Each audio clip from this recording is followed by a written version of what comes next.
ಭಾರತದ ಪಶ್ಚಿಮ ಉತ್ತಟಗರ ತಪ್ಪಲಿನಲ್ಲಿ ನೆಲೆಸಿರುವ ವೈನಾಡ್ ಉಸಿರುಕಟ್ಟುವ ಸುಂದರಿಯದ ಭೂಮಿ.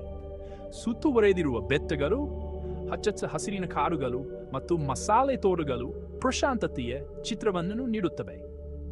ಆದಾಗ್ಯೂ ಆ ಮನೋಹರ ಉದೃಶ್ಯವು ಪ್ರಕೃತಿಯ ಪ್ರಬಲ ಶಕ್ತಿಗಳಿಗೆ ಗುರಿಯಾಗುತ್ತದೆ. 2018ರಲ್ಲಿ ವೈನಾಡ್ನಲ್ಲಿ ಅಪ್ಪಳಿಸಿದ ವಿನಾಶಕಾರಿ ಭೂಕುಸಿತವು ಮಾನವರು ಮತ್ತು ಪರಿಸರದ ನಡುವಿನ ಸೂಕ್ಷ್ಮ ಸಮತೋಲನದ ಬಗ್ಗೆ ಸ್ಪಷ್ಟ ಜ್ಞಾಪನೆಯಾಗಿ ಕಾರ್ಯನಿರ್ವಹಿಸುತ್ತದೆ. ವೈನಾಡ್ ಭೂಕುಸಿತವನ್ನು ಅರ್ಥಮಾಡಿಕೊಳ್ಳಲು ನಾವು ಮೊದಲು ಅದರ ಸ್ಮಾಪನೆಯನ್ನು ಅರ್ಥಮಾಡಿಕೊಳ್ಳಬೇಕು.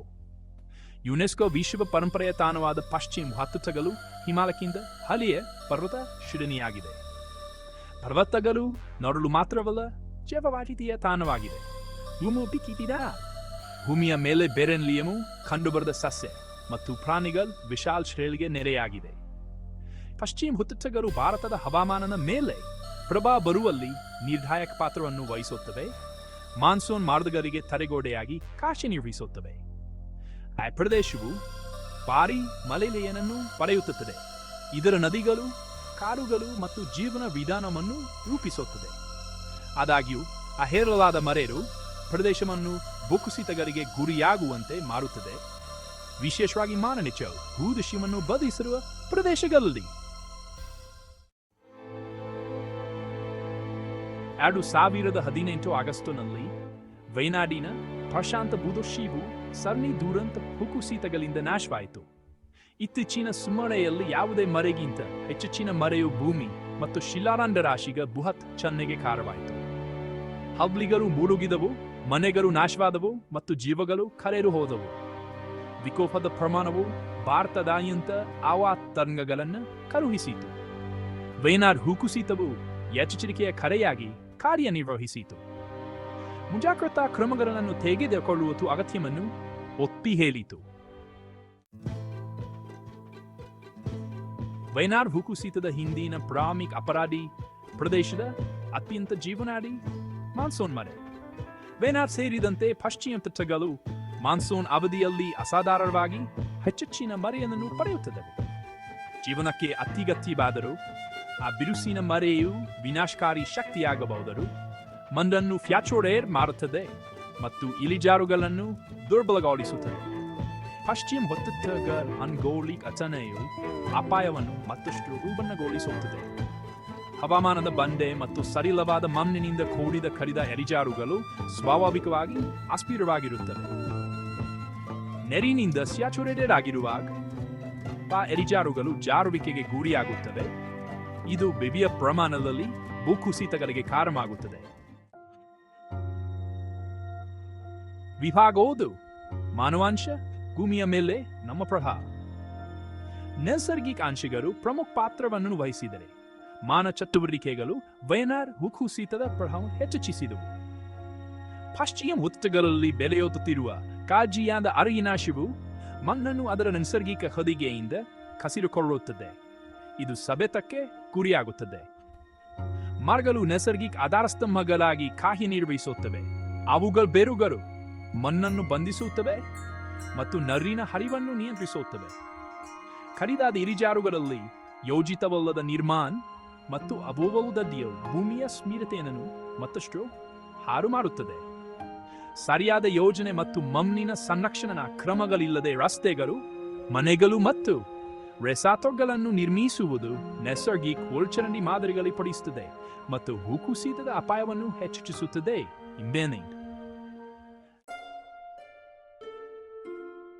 ವಿಭಾಗ 6 ತಕ್ಷಣದ ಪರಿಣಾಮ, ವಿನಾಶ ಮತ್ತು ನಷ್ಟ. ವೈನಾಡ್ ಭೂಕುಸಿತದ ತಕ್ಷಣದ ಪರಿಣಾಮವು ಸಂಪೂರ್ಣ ವಿನಾಶದ್ದಾಗಿತ್ತು. ಮನೆಗಳು ಶಿಥಿಲಗೊಂಡವು, ರಸ್ತೆಗಳು ಮತ್ತು ಸೇತುವೆಗಳು ಪೆನ್ಗತ್ತಲೆ ಮಣ್ಣಿನ ಅಡಿಯಲ್ಲಿ ಕಣ್ಮರೆಯಾಯಿತು ಮತ್ತು ಇಡೀ ಹಳ್ಳಿಗಳು ಹೊರಗಿನ ಪ್ರಪಂಚದಿಂದ ಕಡಿತಗೊಂಡವು. ಮಾನ ನಷ್ಟವು ಅಪಾರವಾಗಿತ್ತು. ಅನೇಕ ಜೀವಗಳು ನಷ್ಟವಾದವು ಮತ್ತು ಇನ್ನು ಅಸಂಖ್ಯಾತ ಜನರು ಸ್ಥಳಾಂತರಗೊಂಡರು. ಭೂಕುಸಿತವು ಅಗತ್ಯ ಸೇವೆಗಳನ್ನು ಅಡ್ಡಿಪಡಿಸಿತು. ವಿದ್ಯುತ್, ಸಂವಹನ ಮಾರ್ಗಗಳು ಮತ್ತು ಶುದ್ಧ ನೀರಿನ ಪ್ರವೇಶವನ್ನು ಕಡಿತಗೊಳಿಸಿತು. ಪ್ರವೇಶದ ಕೊರತೆ ರಕ್ಷಣಾ ಮತ್ತು ಪರಿಹಾರ ಕಾರ್ಯಗಳಿಗೆ ಅಡ್ಡಿಯಾಯಿತು. ಪೀಡಿತ ಪ್ರದೇಶಗಳಲ್ಲಿನ ಅವ್ಯವಸ್ಥೆ ಮತ್ತು ಸಂಕಷ್ಟಗಳಿಗೆ ಕಾರಣವಾಯಿತು. ವಿಭಾಗ ಹೇಳು ನೀರಾವರಿಯ ಪರಿಣಾಮಗಳು ಭೂಮಿಯ ಮೇಲಿನ ಗಾಯಗಳು ವೈನಾಡ್ ಭೂಕುಸಿತದಿಂದ ಉಳಿದ ಗಾಯಗಳು ಆಳವಾಗಿ ಚಲಿಸುತ್ತವೆ. ಜೀವ ಮತ್ತು ಮನೆಗಳ ನಷ್ಟವು ಆಳವಾದ ಪರಿಣಾಮ ಬಾರಿದೆ. ಅನೇಕರು ತಮ್ಮ ಜೀವನೋಪಾಯವನ್ನು ಕಳೆದುಕೊಂಡರು. ಭೂಕುಸಿತವು ಪರಿಸರದ ಮೇಲೂ ಪರಿಣಾಮ ಬೀರಿತು.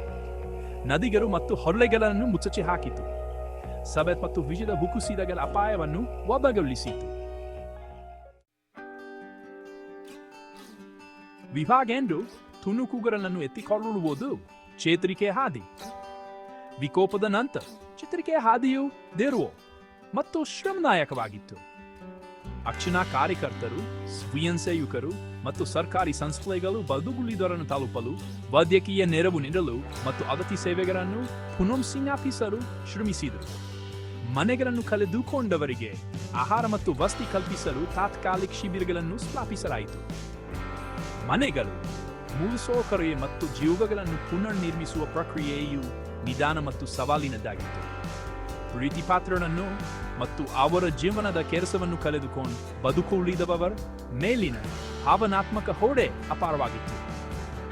ಆದಾಗ್ಯೂ ಜನರು ಪರಸ್ಪರ ಬೆಂಬಲಿಸಲು ಮತ್ತು ತಮ್ಮ ಜೀವನವನ್ನು ಪುನರ್ನಿರ್ಮಿಸಲು ಒಗ್ಗೂಡಿದಂತೆ ಸ್ಫೀತಿ, ಅಪಾಪಕತ್ವ ಮತ್ತು ಸಮುದಾಯವೇ ಭಾವನಾ ಪ್ರಕಾಶಮಾನವಾಯಿತು.